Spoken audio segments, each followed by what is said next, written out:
Assalamu alaikum wa rahmatullahi ta'ala wa barakatuhu. Barkanmu da yau, barkanmu da sake saduwa da ku a daidai wannan lokaci.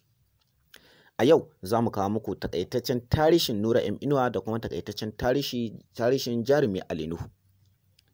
Ba kuma ne yasa za mu kawo muku wannan tarihi ba sai dangane da maganganun da suke ta yawo dangane da Nura M Inuwa da kuma Ali Nuhu, musamman ma ga mutanen da suke ta cewa ba a jituwa tsakanin Nura M Inuwa da kuma Ali Nuhu.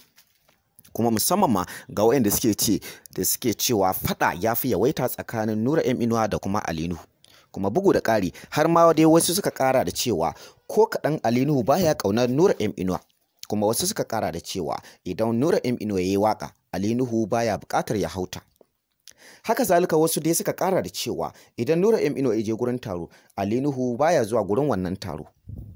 Bugu da ƙari nan ma dai magana ta ƙara yau kan cewa idan har aka gayyaci Ali Nuhu guri, shi kansa Nura M Inuwa baya son zuwa.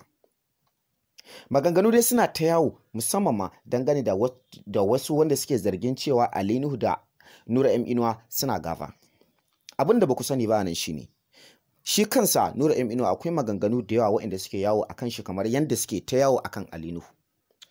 Sai dai kafin nan bari mu tallata muku hajarmu.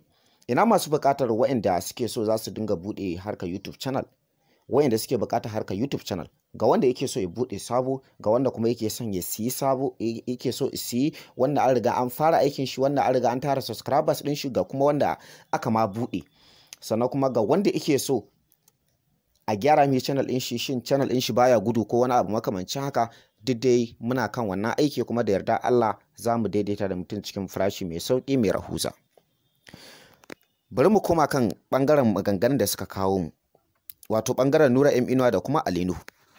Idan ba ku manta ba, akwai maganganu da yawa da suke ta waɗanda suke cewa Ali Nuhu yana matuƙar gaba da Nura M Inuwa, wasu kuma suke cewa ba sa gaba.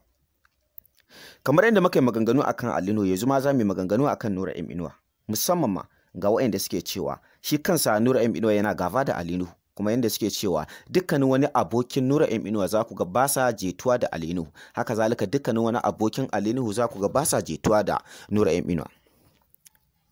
Mafi yawancin lokuta akwai waƙoƙin da yawa wanda ya kamata a ce Ali Nuhu ya hau kan waƙar Nura M Inuwa, amma kuma sai ya ƙi hawa, sai ya ɗauko waƙar wani ya hau, ma'ana dai baya son ya hau ta Nura M Inuwa. To a yanzu ina so ku fahimci wani abu, kuma muna so ku san wani abu, musamman ma ga waɗanda suke cewa suna gaba ɗin, ba wai gaba suke yi ba, abubuwan ne dai suka zo ta haka. Kar ku manta da cewa dukkanin wani in kaga ya samu nasara a rayuwar shi, dole sai ya fuskanci wani ƙalubale, wala mace ko namiji. Haka su kansu jaruman Kannywood ɗin, musamman waɗanda suka sanu, su kansu suna shan ƙalubale kuma suna shan wahalhalu, don ba zan ce wahala ba, mai tarin yawa kafin su sanu. Haka zalika su kansu mata sukan sha baƙar wahala kafin su sanu. To rayuwar dai haka take. Yanzu bari mu da ƙara dawowa dai ɓangaren Ali Nuhu da kuma Nura M Inuwa. Nura M Inuwa a takaitaccen tarihin rayuwarsa, Nura M Inuwa ya sha wahala ta ɓangarorika daban-daban, kuma ya sha gwagwarmaya ta ɓangarorika daban-daban. Haka zalika ya shiga iftila'i kuma ya ga jarrabawa ta ɓangarorika daban-daban. Haka zalika shi kansa Nura M Inuwa ya samu nasarori ta ɓangarorika daban-daban. Bugu da ƙari shi kansa Ali Nuhu ya samu nasarori kuma ya samu faɗuwa, ya ga iftila'i, ya ga masifu daban-daban a tarihin rayuwarsa. Sai dai hakan bai sa sun janye ko kuma sun haƙura da harkar fim ko kuma harkar waƙa ba.